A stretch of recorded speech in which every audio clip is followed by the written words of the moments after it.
Super rich tax, অর্থাৎ অতীব ধনী তাদের জন্য ট্যাক্স এবং কর্পোরেট ট্যাক্স বৃদ্ধি করা হোক। কেন্দ্রীয় অর্থমন্ত্রী নির্মলা সীতারামনের সঙ্গে প্রাক বাজেট বৈঠকে এমনটাই দাবি ট্রেড ইউনিয়নের প্রতিনিধিদের। বৈঠকের পরে সাংবাদিকদের সঙ্গে কথা বলার সময় trade union coordination centre TUCC তার জাতীয় সাধারণ সম্পাদক SP তিওয়ারি বলেন, সরকারকে অসংগঠিত ক্ষেত্রের কর্মীদের সামাজিক নিরাপত্তা দিতে অতি ধনীদের ওপর অতিরিক্ত 2% আর কর বসানো উচিত। তিনি আরও দাবি করেন যে কৃষি শ্রমিকদের সামাজিক সুরক্ষা বাড়ানো উচিত এবং তাদের ন্যূনতম মজুরিও নির্ধারণ করা উচিত। ট্রেড ইউনিয়নগুলি এমপ্লয়িজ প্রভিডেন্ট ফান্ড অর্গানাইজেশন বা EPFOর পেনশন প্রতি মাসে 1000 টাকা থেকে বাড়িয়ে, এই মুহূর্তে 1000 টাকা রয়েছে, সেই 1000 টাকা থেকে বাড়িয়ে 9000 টাকা করার জন্য চাপ দিয়েছে। অর্থাৎ গতকাল বৈঠকে এই প্রসঙ্গ উঠেছে। পাশাপাশি 2025-2026 বাজেটে অষ্টম বেতন কমিশন কিংবা 8th পে কমিশন গঠনের দাবিও তোলা হয়েছে। ভারতীয় মজদুর সংঘ কিংবা ইন্ডিয়ান মজদুর অর্গানাইজেশন তাদের সাংগঠনিক সম্পাদক পবন কুমার বলছেন, EPS 95 এর অধীনে ন্যূনতম পেনশন প্রতি মাসে 1000 টাকা, সেটাকে 1000 টাকা থেকে বাড়িয়ে 5000 টাকা করা উচিত। পাশাপাশি পরিবর্তনশীল মহার্ঘ ভাতা কিংবা DA তার সঙ্গে যুক্ত করা উচিত। তিনি বলছেন, আয়কর ছাড়ের সীমা বাড়িয়ে 10 লক্ষ টাকা করা উচিত। পেনশন থেকে আয়করকে অব্যাহতি দেওয়া উচিত।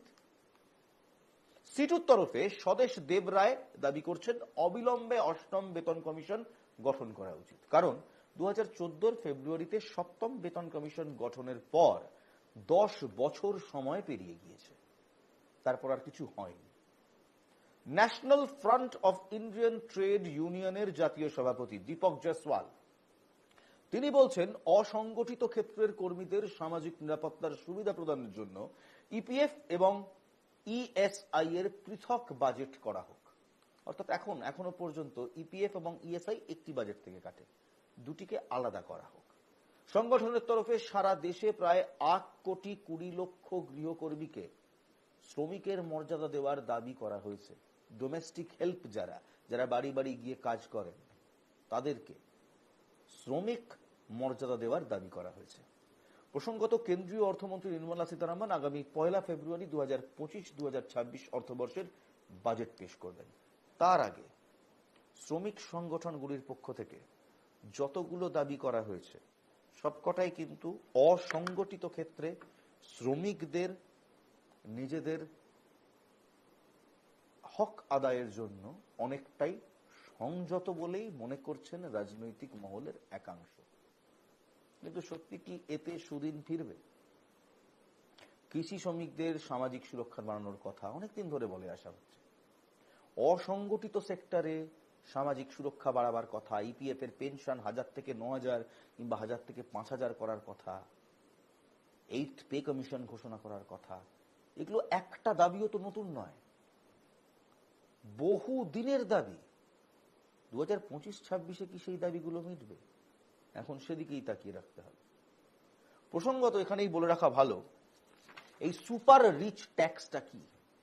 যারা অতি ধনী, এমনি বলা হয় যে ভারতের 99% ধন সম্পদ 1% থেকে 5% মানুষের মধ্যে সীমাবদ্ধ।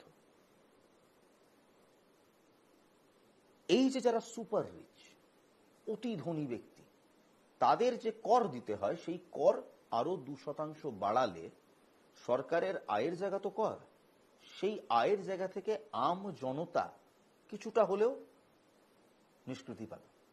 শ্রমিকরা, নিম্ন মধ্যবিত্তরা কিছুটা হলেও অব্যাহতি পাবে। একই সঙ্গে আবার এই বাজেটেই বলা হচ্ছে যাতে EPF ও পেনশন, যেটা এতদিন 1000 টাকা ছিল, সত্যি তো 1000 টাকায় কি হয় বলুন তো, সেই 1000 থেকে 9000 বাড়ানো। এই সমস্ত দাবি কোনো না কোনো সময় যখন ভারতীয় জনতা পার্টি অপোজিশনে ছিল তারা নিজেরা রেখেছিল।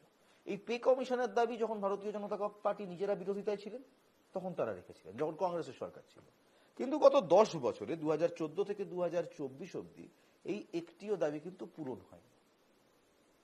সব দাবিগুলোই কি তাহলে রাজনৈতিক জাঁতাকলে আটকে যাবে, নাকি 2025-26 বাজেটে নির্মলা সীতারামন এই প্রসঙ্গগুলোর উপরও জোর দেবেন।